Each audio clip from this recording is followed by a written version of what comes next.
C'est l'heure du grand rendez-vous de l'information sur ESAE TV. Mesdames, Messieurs, bonsoir et bienvenue. Voici les titres. 16 janvier 1977, une date mémorable dans l'histoire politique du Bénin. En effet, elle marque le coup d'État manqué du célèbre mercenaire français Bob Denard et de son escouade. Une agression rapidement contenue et mise en échec par l'armée béninoise sous les ordres de président de la République du Bénin, le général Mathieu Kérékou.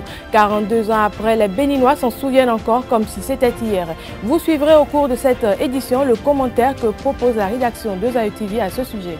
Comme à l'accoutumée, le Conseil des ministres de ce mercredi s'est tenu en présence du chef de l'État, Patrice Talon. Au nombre des grandes décisions prises, il est à retenir les mesures conservatoires relatives au domaine litigieux Siza-Wome, commune d'Abomey-Calavi, présumée propriété de la collectivité Marcos. Les détails, c'est dans un instant. Dans le cadre de l'élection législative qui se déroulera le 28 avril prochain, le directeur des impôts Nicolas Yenoussi, par le biais d'un communiqué le lundi 14 janvier dernier, a indiqué aux candidats les dispositions nécessaires à prendre pour entrer en possession de leur quitus fiscal. À suivre dans cette édition le contenu du dit communiqué.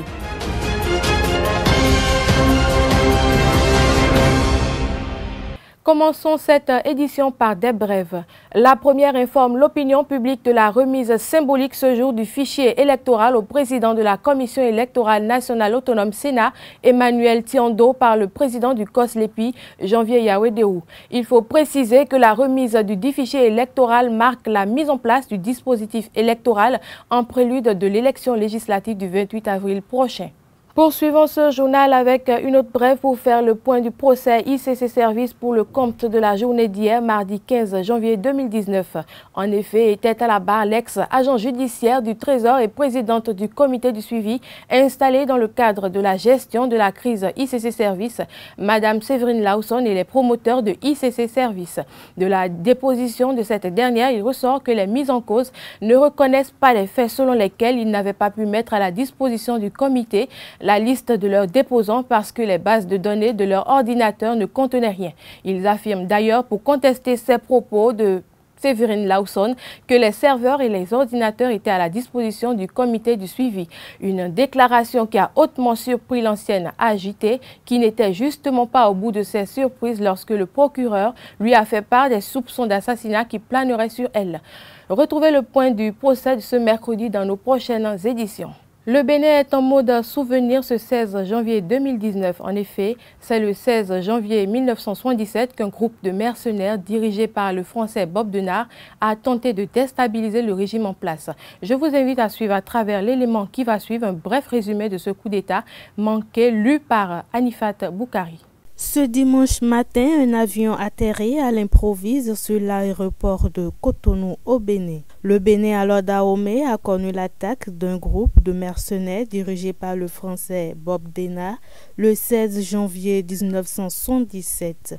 Un coup d'État manqué qui avait pour seul objectif de déstabiliser le régime en place dirigé par Mathieu Kérékou. Alors que ce dernier mettait en place les bases de son système de gouvernance, un coup d'État s'organisait contre lui. C'est ainsi que dans la matinée du dimanche 16 janvier 1977, des mercenaires conduits par le célèbre Bob Denard ont envahi le Dahomey afin de faire partir Mathieu Kérékou par la force. Mathieu Kérékou, très futé et très stratège, ne s'est pas laissé faire et sa réplique a été prompte et à la hauteur de l'attaque pour faire échouer l'opération, laquelle opération militaire contre le président marxiste-léniniste a été baptisée Opération Crevette.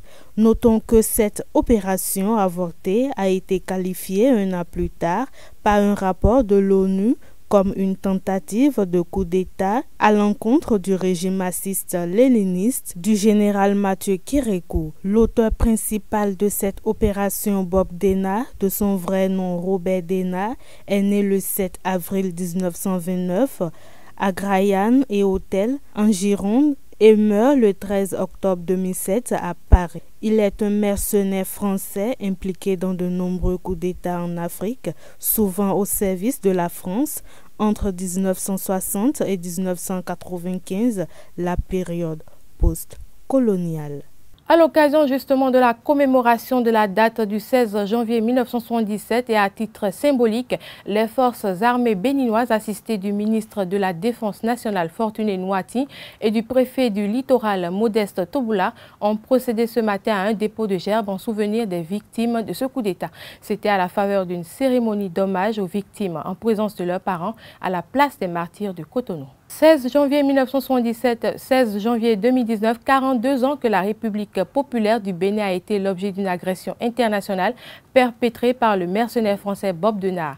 Les Béninois s'en souviennent. Le président de l'Union des professionnels des médias relève les symboles de la contre-attaque béninoise au micro de Carles Kitome. Quand ce petit Bénin arrive à résister face à un complot, ce que le président Kédougou a appelé un complot international, je crois qu'il faudrait s'en féliciter.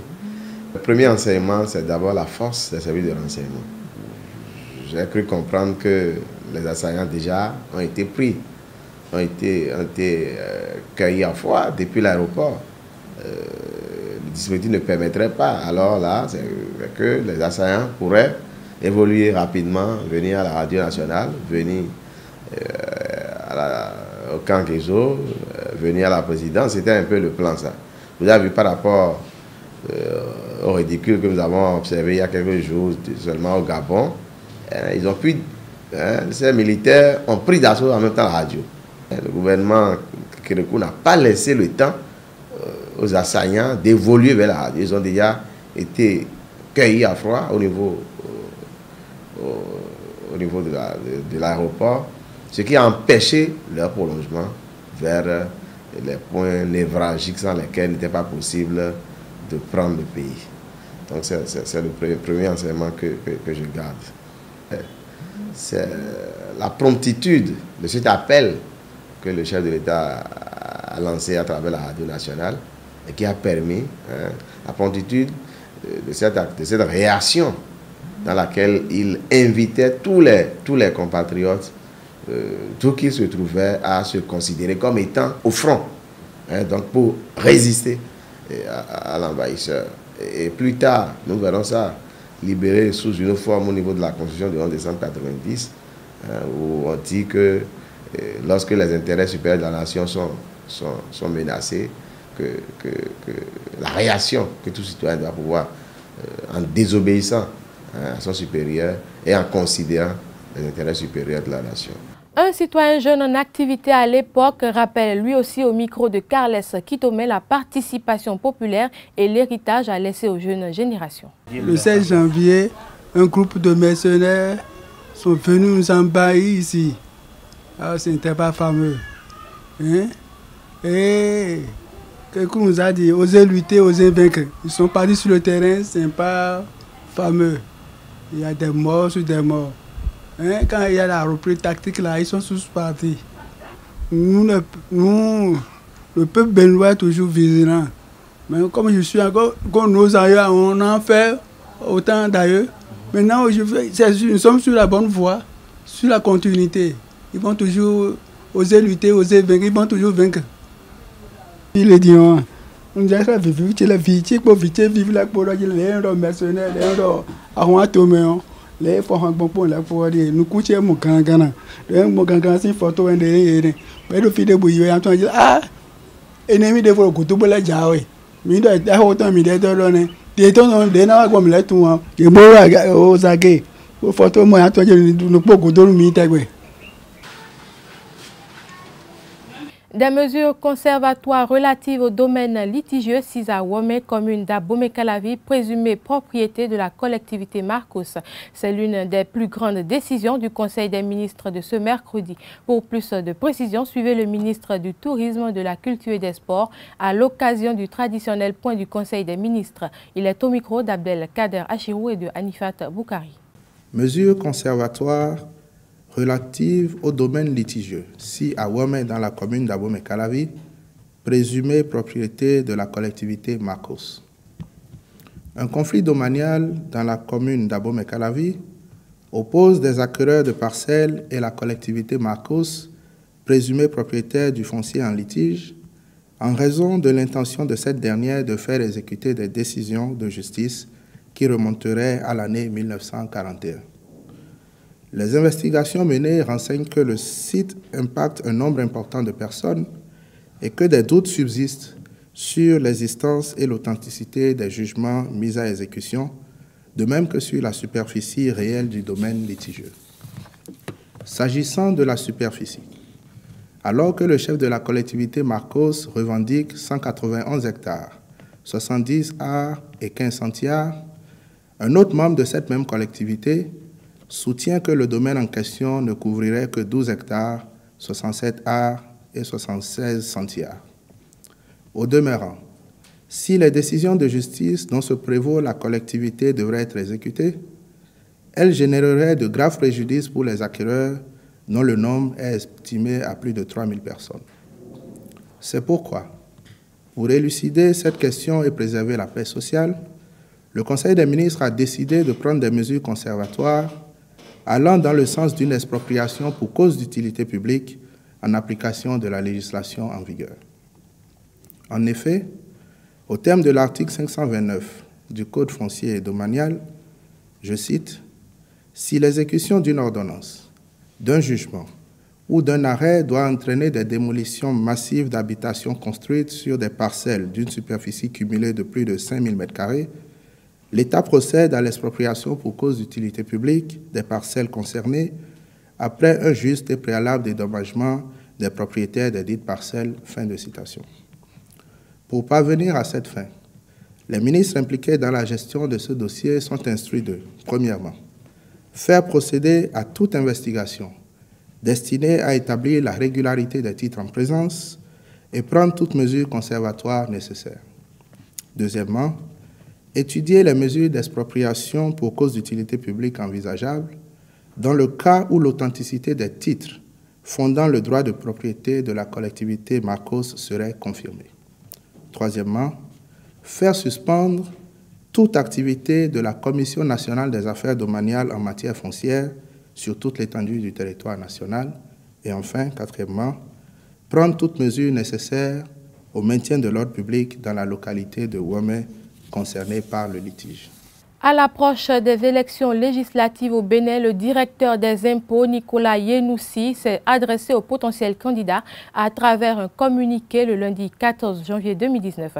Le dit communiqué indique aux postulants les pièces nécessaires à fournir ainsi que les dispositions à prendre pour obtenir leur quitus fiscal. Les potentiels candidats aux élections législatives de 2019 sont invités à retirer leur quitus fiscal. Ceux ne disposant pas encore d'un identifiant fiscal unique IFU sont appelés à s'immatriculer directement en ligne à partir de ce mercredi 16 janvier 2019 jusqu'à la fin du mois de janvier. L'annonce a été faite à travers un communiqué radio télévisé en date du 14 janvier 2019 par le directeur général des impôts Nicolas Yenoussi. Pour l'identification en ligne, les pièces à fournir à la demande sont les suivantes. Une copie de la carte d'identité nationale ou du passeport en cours de validité, une copie de l'acte de naissance, une attestation de résidence, une photo d'identité et un formulaire à remplir disponible en ligne. Par ailleurs, les candidats disposant déjà d'un numéro IFU sont invités à compléter en ligne à l'adresse ifu.impôt.pj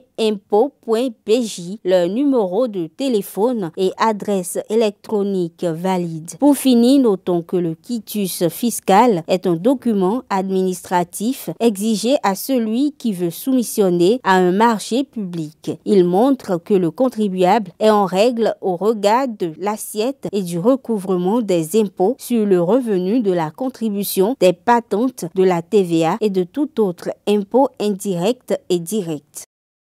Mesdames, Messieurs, c'est la fin de cette édition que nous vous remercions d'avoir suivi. N'oubliez pas, restez fidèles à nos programmes.